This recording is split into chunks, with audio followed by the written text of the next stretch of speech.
Today's agenda, we will be getting to know your schedule.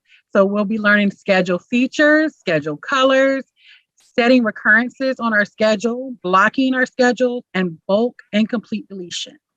We will end with a trivia game where two staff will win a virtual Amazon gift card. So stay to the end so you will have a chance to win. All right. So I am going to be going over schedule features with you all. I'll go over it here and then I'll open Credible up also so that you all can see. So these are some of the schedule features that you see in your schedule. This here is the default visual range. And what that is I call it the clock icon. But it changes the range of hours that displays on the schedule. So you can select a desired start time and end time. I'm going to actually share my full screen really quick so that I can go into Credible as well and that you can see Credible as well. So give me just one moment, bear with me.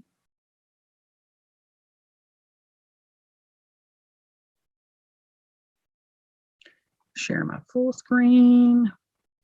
Okay, so now I have Credible up and we're going to click on schedule. So to access your schedule, everyone would click on schedule here. Well, that is one way, shall I say. So this is the schedule. So this is the icon I was referring to. So on the clock, this is the clock icon. If you click on the clock icon, you have the start time here and the end time here. So basically, say my schedule is 8 to 4, I can click on 8 a.m. and click on 4 p.m. And if I set these hours, then I only see the date range that I'm working on my schedule. So the one thing I do want you to know is it's only valid for the login session that you're in. So once you log out of that session, your range will go back to the default range.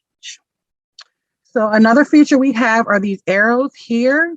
They allow you to view previous and future dates on your schedule in whichever view that you're in. So if you're in the week view, which is your default view, and you push back, it's going to take you to the previous week. If you push forward, it will bring you to the current or take you to future weeks, okay?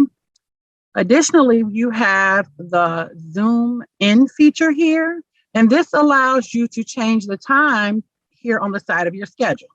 So if you choose the zoom in feature here, you will see the time change to 30-minute increments, and then you can choose it again. It will change to 20 minutes and so forth. Once you choose that, the zoom out feature does pop up where you can go back to 30 minutes or go back to your hour or whatever your desired range is.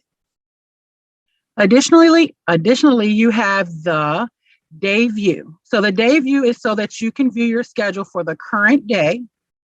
So if I click on that, it shows me my schedule for the current day. Here you have the week view. The week view is the default view, which shows you the current week from Sunday through Saturday. Whichever day it currently is, that day is always green. And then here we have the team view. The team view is a special version of the day view that is only available on the employee schedule. It combines the schedules of different employees on a team. If an employee is assigned to multiple teams, you can select a team from the drop-down provided. This is the training client, so it really, it is showing me a lot of stuff. I didn't think it was. But so it can be a lot of information. I was thinking it wasn't going to show me anything because I didn't test the training client. But as you can see, these are the people that's assigned, and you will see everyone's schedule. So if you go back to your training view, team view, where it says test with the drop down over in the left-hand corner, are you only assigned to the test team? Yeah. If you were assigned to multiple teams, this drop down has all the teams that you're assigned to, and then you can pick which team view you want to see. It will show you only the staff assigned to that one team. But it will also show you staff who do not have anything on their schedule. So sometimes it can be a lot of people listed. Yes, well, we do have a way to remove people, but it is something we have to do for the Credible team on the back end. So if programs are thinking about maybe wanting to have the team view, no, I think we did this once for an outpatient program. We only wanted to see the clinicians, and we actually took out all of the front desk staff, so it couldn't be seen. So there's some other back end configuration. So if people want to use this for the entire program, give us a call in the Credible team, and we'll see what kind of stuff we can work out and get into the nitty gritties of how this actually works for you. Thank you, Mitzi. A lot of information. The next view here is the actual printer view. So if you click on that, it will allow you to print your schedule in the view that you're currently in. And you can just click on the printer here, and it will allow you to print it to your printer. Here we have the block your schedule. I'm not going to go into details because Kanisha is going to go over that after me, but it basically allows you to block your schedule, and she'll show you that next. Here is the add service. So this allows you to add services from here, and if you add them from here, the services do go on your schedule, or you can click anywhere in the date and time range where you would like your item to be on your schedule, and it will also allow you to add to your schedule. Here we have the this one is copy schedule. So for copy schedule, this can be used to copy like a schedule from one staff to another staff. Maybe if there's a staff out and you have a staff covering, another staff covering, you can copy that schedule from one person to another. This one is export to Outlook. So if you wanted your calendar to be exported, your Credible calendar to be exported to your Outlook calendar, you could utilize this. When you're entering, if you could please mute your mics. And if you have questions, you can unmute your mics to ask questions. Thank you so much. So you could choose a date range here, and you can either choose all appointments, blocks only, and then you can use either one of these either one of these formatting methods, but they actually recommend that you use the CSV format, and they have these details down here. So that's how you do that, and then you would just hit export after you choose everything. You would hit export, and it actually does work. I could try it. And then here we have hide cancellations. So this feature allows you to show or hide your cancellations on your schedule. So if you had cancellations, you're able to click the hide cancellation feature. They will go away. But to make them come back, you can just click on it again, and it will show your cancellation. The next one is create employee events. I don't think many people use this, but it allows you to put an event on an employee's schedule or a client's schedule. So you would just click on it, name the event, but you would have to be on that person's schedule. And then you could put in their reminders, or if you wanted to do an occurrence to happen more than once, send emails, or must dismiss. So this is for you to create an event on a employee schedule. The next one is show actuals. So for show actuals, you can switch to an actuals view that only shows visits that actually happened. So that will just show you the visits that you actually did, that actually happened. And does anyone have any questions with any of the features? Shannon, can you pop over my schedule? Because this show actuals is something that's kind of confusing. And if you go to your schedule, you pop over to my schedule, I've got several things on it that will show what the show actuals actually does. Okay. Yeah, because I don't have much on mine. Go to the previous week. the week of January 30th. Yeah, this week here. Oh, you're in the training domain. Oh, I am. oh wait, no, I have it on my live schedule. Okay. Can I steal from you for a minute? Yeah. Yep. Okay. Actually, so here's my schedule. And everybody see that? And Yes. the default view shows you what is scheduled or what was scheduled to occur. So I have an appointment here on February 3rd, a 42 CFR. I have an appointment here on Friday the 4th. And this was a form group. This one Friday is a form group. This is a single appointment. And you see nothing else. So this is my default view. So when I click the show actuals, I want you to see how this changes. There's a lot of stuff here that wasn't there before. These appointments here in green, these are services that I completed on the service tab using the add service button. That's that button we tell you guys never use except for the multiple ROIs. Because one of the reasons we don't like you using them is because they're not on your schedule this way. You can't see what you're doing this way. But they do pop up here when you do the show actuals. So those are there. This one here, this is the 42 CFR. I put it on my schedule on 2/3, but it's actually on the sign and submit page. I changed that date and time to 2/2 because it actually did it on 2/2. I put it on the wrong day on my schedule. So now I can see it here. And this is the very interesting thing. Look what it does to the form groups. It broke up my form group. So I went from one appointment here on my form group to actually 3 different visits. Here's an orientation, here's a 42 CFR, and here's a privacy notice. So it breaks it up and I can see everything that I did. When I go back to my default view, that form group is an outpatient assessment. And what you notice in my actuals, that outpatient assessment isn't here. That's because I discarded it. I got rid of it. So now you don't even see it. Are there any questions about that? It took me a little while to really get a handle on the show actuals. Princess had it. She had it down. I'm like, Princess, I always don't get it. But it took me a little while to get it. So Thank you, Missy. It makes an impact when you see all the changes happening. This is a good tool for supervisors too, because I know we kind of look a lot at that schedule.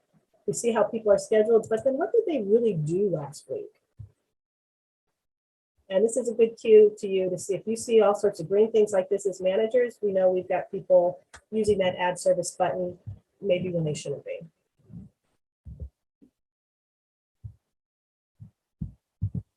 I'm gonna give it, if there's no questions, I'll give it back to you. I'll stop sharing. You take over. Okay. Thank you. Thank you. You actually just taught me some stuff. We're always learning. Yes, absolutely. I always learn something new. I learn something new, incredible every single day. Always. All right, so I'm going to go back to the PowerPoint if no one has any questions. So in the PowerPoint, I did list the features here. And down here, I did list what the features are and what they allow you to do. So you will have that information sent out to you in the PowerPoint. The next thing I'm going to go over is scheduling colors. And I didn't put the different colors on my schedule, but I do have them here for you. And overlapping appointments are diamonds. You'll see the diamonds. The green here means it was an unplanned visit. So what an unplanned visit is when you select, and I will pull this up, when you're scheduling on an appointment and you click the unplanned button, you turn it into an unplanned visit. So that's why sometimes we'll say, keep the plan button checked, because if not, all of your services are going to turn green. So any service that you uncheck the the plan button, they become unplanned and they will all be green. Next, we have the client name highlighted in pink, which equals an incomplete visit. We have the client name highlighted in green, which means they have been marked as arrived. And what we mean is marked as arrived is if you have a visit, do you got a scheduled visit, Mitzi? Let's see. I can go back to my training employee.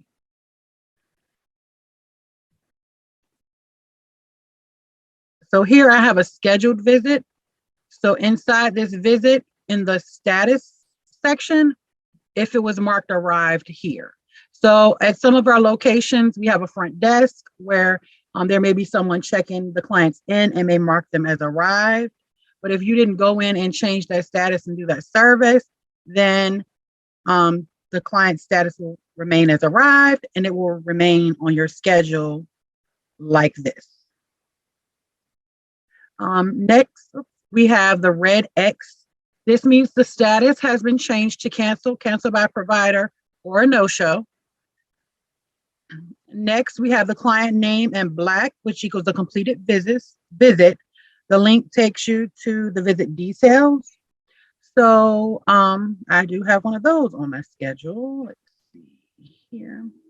So this is a completed visit here. If I click on it, it will take me to the visit details. Okay. And another, if I can interject about the no-show, when you if you marking your visit as a canceled or a no-show, it does put this red X next to it. Marking the visit as a no-show does not complete the visit. So after the visit is marked as a no-show, you have to click the begin cancellation no-show button. It's right underneath where that status is, and complete the no-show note. If you don't do that, it hangs out on your appointment history as not having been completed. And if you're working the front desk, or outpatient or medical, if the appointment's if that no-show form does not actually get completed, then our central scheduling, they don't know that an appointment was missed, and that's not they need that trigger, that no-show note to appear on a report they run so that they can call the family or the client to reschedule that appointment. So make sure you do. And just to show you what she was referring to, inside the appointment, you would change your status to a no-show or to canceled by provider, canceled within 24 hours. When you choose either one of these, this here will pop up. Instead of selecting begin service, you need to click on this, and it's actually a link that will take you into a no-show form. Okay, so then you would just click here, complete the form, sign and submit it as you would any other service. Okay. Does anyone have any questions on the colors of your schedule? All right. If you've just joined us and you haven't put your name in the chat, please do so. We would greatly appreciate that. We're trying to keep attendance and know who we can send the PowerPoint to. Additionally, we're going to move on and we're going to go over setting recurrences. Kanisha, are you ready? Yes, ma'am.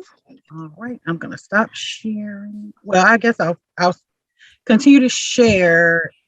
Well, no, do you have the PowerPoint up? Yeah. Okay, so I'll stop sharing and let you go ahead. Okay.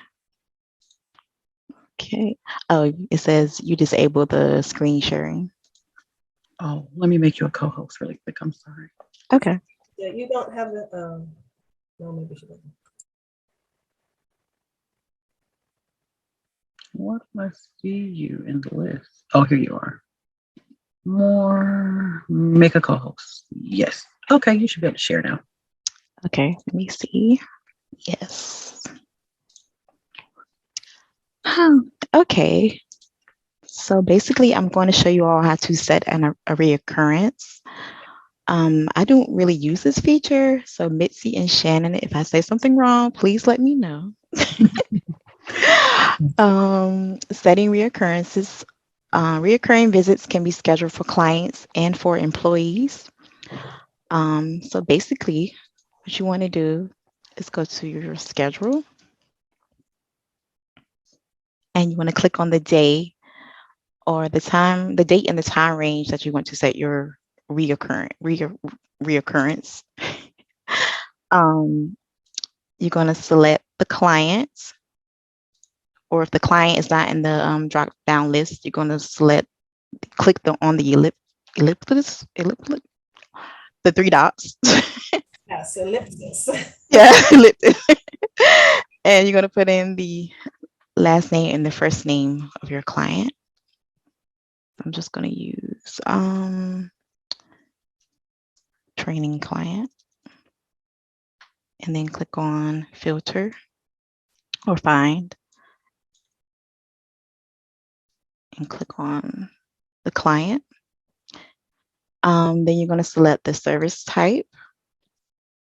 I'm just going to use one of the test service types. Then the location, and then the date. I'm going to do it for today, and the time. I'm going to set it for 12:30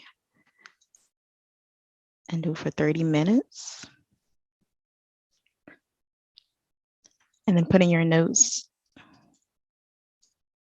what the reoccurrence is for. And then I'm going to click on reoccurrence.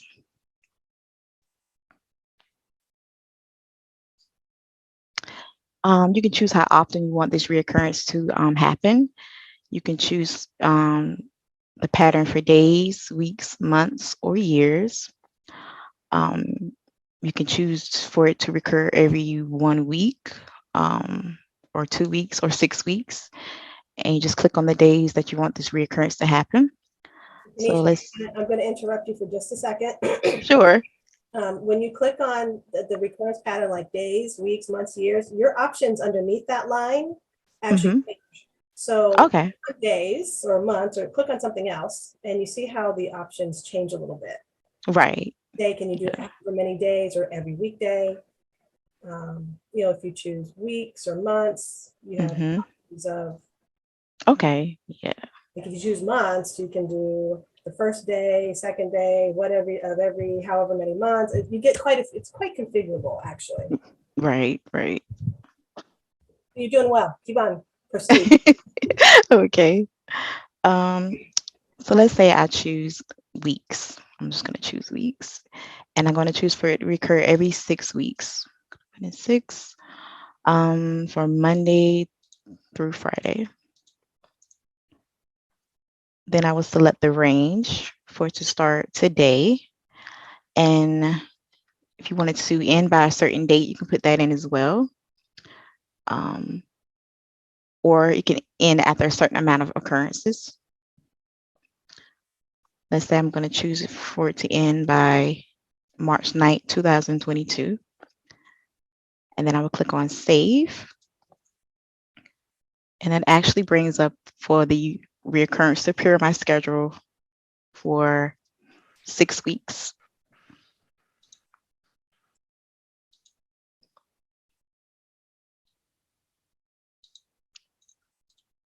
Did I do that right? You just need to go to 6 weeks. So 6 weeks from today's date. Maybe put it on month view and go. Yeah. Right there. Right here. There you go. And then go to the next month and you'll see it. Did you put anything in there? Keep put it for it to end on March 9th. Oh. Yeah, to check it, go back to today's date, because you can check the recurrence. You can end them. To go back to today's date, let's check to see exactly. I got a little sidetracked, so I didn't see the full thing that you set in. Click on it and scroll down, and then over and edit. Edit recurrence. Edit recurrence. Oh, edit recurrence. That's what we did. So you set it for recur every 6 weeks, and it's going to be for a week. For every day. Every day, every 6 weeks. So that's fine. And what was the date? What was the time? Yeah, she put 3/9/22, and that's less than 6 weeks. So she probably would need to put a later date. So Change do that like a, date- Yeah. Change that date to like July or August. Yeah. Okay. I'll do July 9th, So 2022. if you make a mistake, you can come back in and fix it. Yep. And click and save. his save. Yeah, you can't break it. Yeah, you're not gonna break it. Yep. And So now if you go 6 weeks, you'll see it. But you may want to use your month. Okay. Now go to next month there. and see now. You can see it. Oh, go back. Yeah, they're right Right there. here, the 21st through the 25th. Okay. And you see this pattern every 6 weeks. Right. Yes. Okay. See, I'm learning something new. See, Good job. Good job. you're no longer going to see this client or at that particular pattern. Then you can go into one of those and just delete the recurrence. You saw there was a delete button there, and that will take off every scheduled visit that hasn't occurred, that you haven't completed yet. It'll pull that right off the calendar. Anything that you already completed will stay where it is because it's completed, it's locked down. So you're not going to break it. It works really well for our outpatient clinicians who have regular visits every week or every other week or whatever. Works really well for them. I do caution people though, don't schedule visits 2, 3, 4 years in advance. So I do know we have some case managers who like to schedule their ISP summary reviews in advance, and that I think that's fantastic. I think that's something we need to do. But I think some of the case managers may have put on a recurring schedule that's going several years into the future. So remember, when somebody is discharged, you have to go in and end all those. All those have to be cleared off the schedule. So at some point, you got to go in and delete that recurrence to get all of them out of there. And also, they show up on your appointment history well into the future. So just kind of keep some of those things in mind. It might create a little more cleanup for you than you might really want to have to do when somebody's being discharged or in some of those situations. But yeah, it is really a great feature, and we do encourage people to use it, to use it. Great job, Kanisha. Anything else you want to add to that? That's pretty much it for setting a reoccurrence. For blocking a schedule, it's pretty much the same, I believe. If you click on the blank piece of paper with the purple X, and it says block, and you can choose the day, the time, and the duration that you want to block your schedule. Let's say I wanted to set maybe Monday, and the time for 1 o'clock, and I want to do it for an hour. Let's say I had lunch. I would click on add.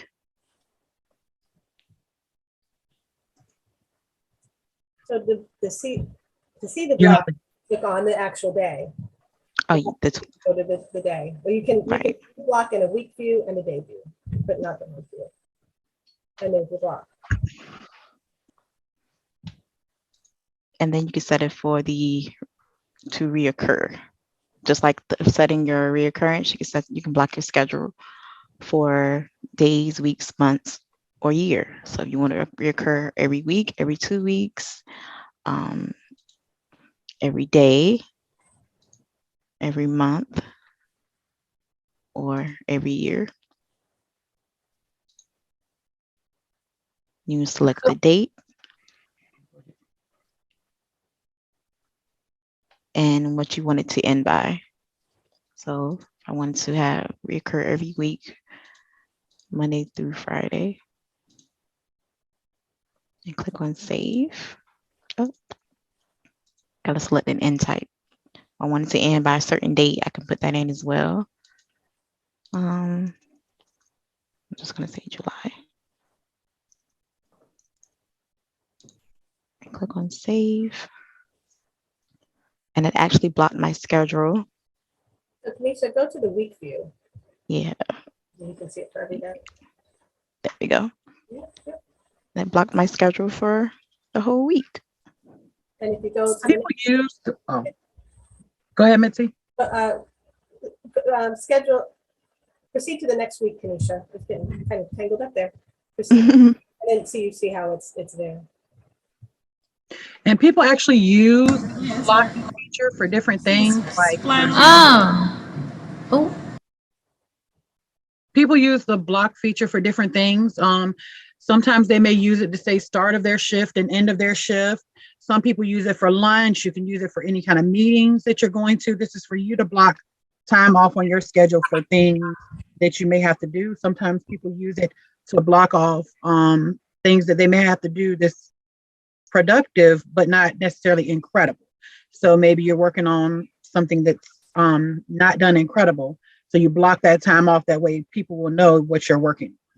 And it's a way for supervisors to also be able to look at their staff schedule to be able to view like what is my staff doing at this time. so I have a question. This is Edith Arnold. Is this the area that I would actually go in to block the physicians' times with the new schedule and rolling out? I'm not sure. You block, yeah. Go ahead, Missy. Yeah, I'm not sure. So what are we going to be blocking them for? For their lunches and, just different things to block out their start and end date. Yep. Yes. Okay. So, we also have some other options, but definitely for the lunch. And if you want to block off where that start and end date is what, well, as Shannon was saying, especially in our outpatient department, if an employee starts work at 8 o'clock, they might put a block on at that 7 or 7:30 every day, and they'll say start a shift 8 o'clock in their book, and that clock in the 7:30. So then, 8 o'clock is available for appointments.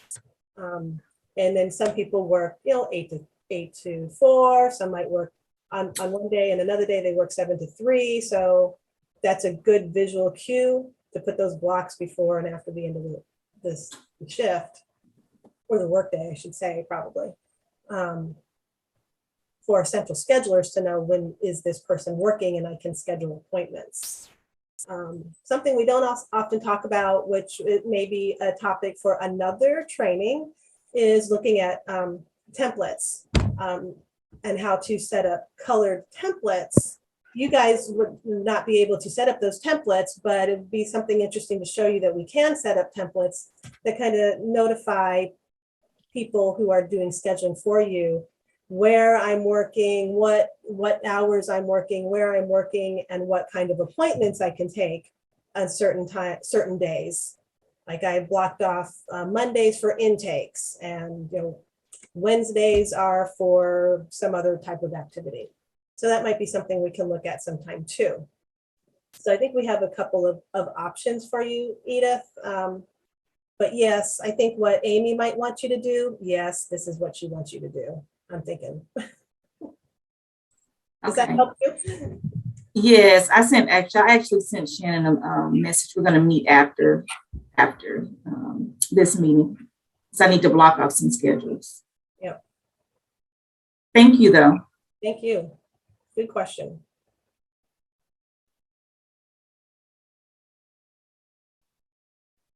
Any other questions, or any questions about anything covered so far? I've seen a couple questions come up in the chat, and we will certainly get to those.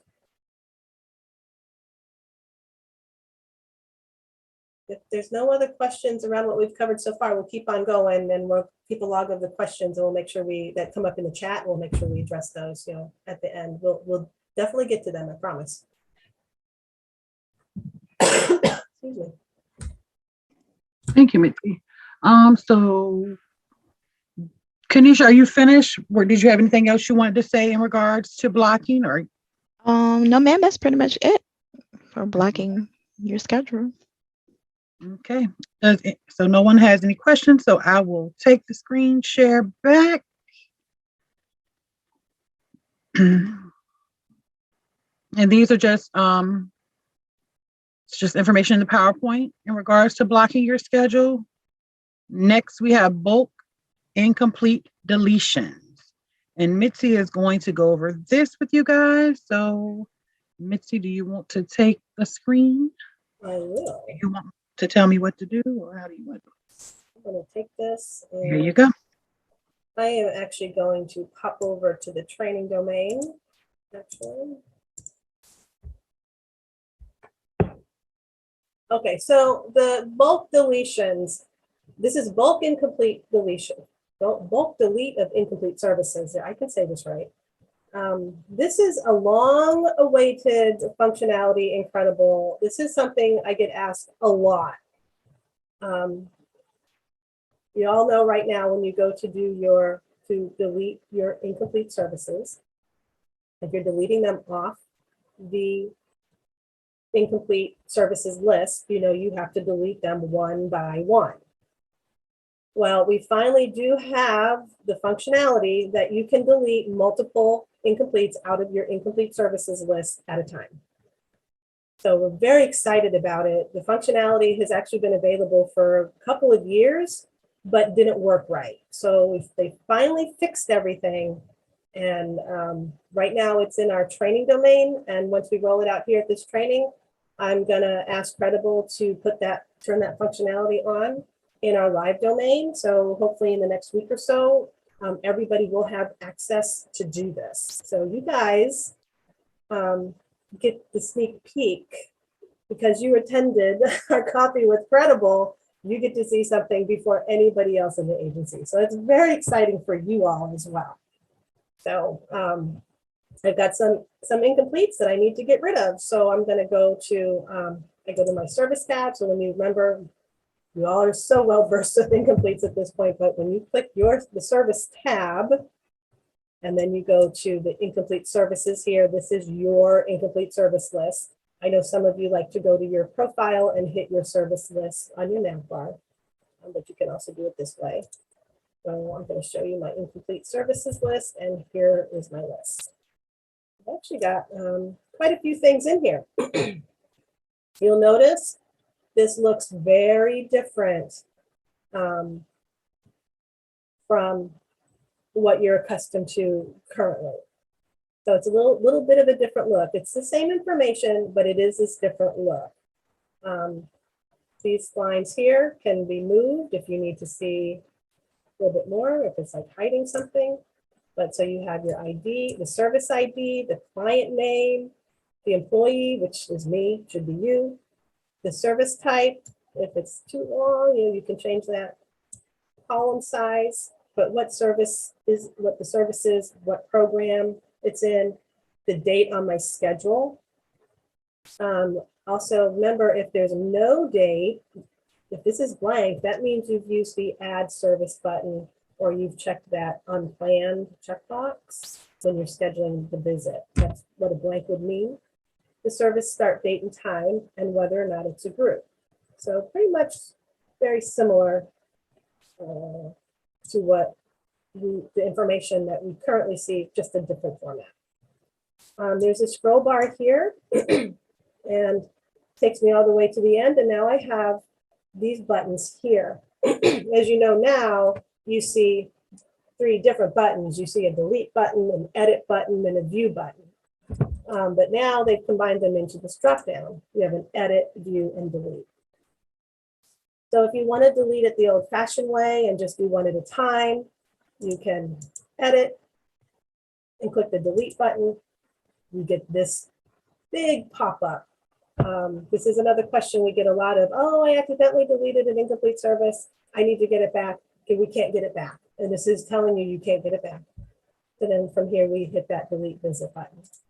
And that just takes the one off. So this is what we're accustomed to doing. You still have the option to edit.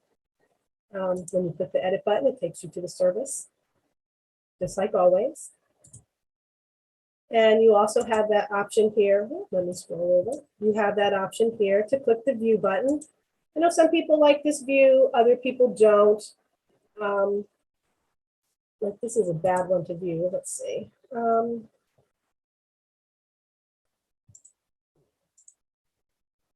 All the view does, and for those of you who do the look at this, all it does is it breaks apart all the different categories in your form, so you can see them all and see what's in all of them. I personally don't really like looking at this view. I really only want to see the one form that I'm working in. But just because it breaks it apart, it doesn't do anything to the final service. Your final service is only the categories that you actually completed. Oh, but here's the good stuff. Up here, we have a filter. And if you click that filter button, now you can filter your incompletes. So if you have a lot of incompletes, and if you work in multiple programs, you can search by the date, or you can search by the program. So let's say I want to see only my incompletes in the CRC program. And when you click in this drop down here for the program, you're only going to get results of programs actually in your list. So I want to see just my CRC services because I don't work there anymore. I'm going to delete those. When I click that, it gives me just the one service now. If there's multiple programs, you can add more. So let's say you had 4, 5, 6 programs in this list. You want to see services in 2 of those programs, and you can keep adding the programs. Oh, that didn't work right. Contact Credible about that. I think that kind of confused it. I'm going to play with that one a little bit more. This does only, down here at the bottom, I don't know if you can all see the bottom here so well. We have page numbers. So when there's a lot of incompletes, they might lead over to other pages. I have 2 pages of incompletes. And you can determine, you can show up to 100 per page, 10, 20, 50, or 100 per page. If I click 100, now I'm down to 1 page and I can see them all. Now let's say I need to get rid of, this is really what we're here to show you. I want to get rid of multiple of these services. I don't need them. So I can click, check off these boxes here, as many as I need to.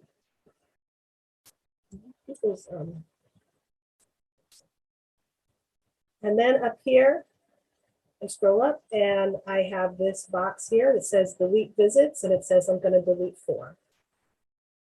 And I can check that, click that box. I'm going to verify, yes, I want to delete those. So I check that box. I get my warning message. I can't undo it. I say, okay.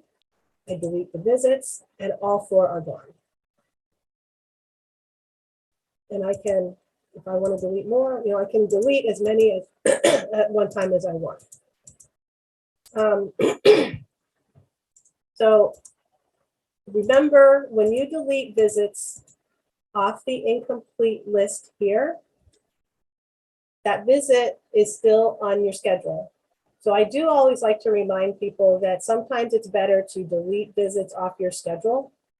Once you have an incomplete visit, if you delete it out of here, it kind of resets that visit on the schedule, and it looks like now you have a service you've never started. So when you do delete services from here, you still have to go back to your schedule and delete that visit off the schedule.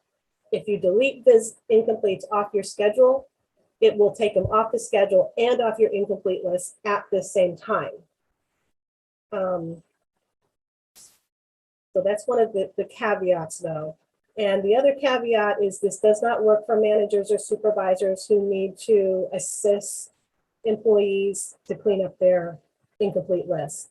Managers and supervisors still do not have this option of delete. You still have to go into them, edit them one by one, and click that discard button. That is something that we have asked for, some sort of security setting for different user roles that would allow other user roles to have that delete button besides the employee who created the service.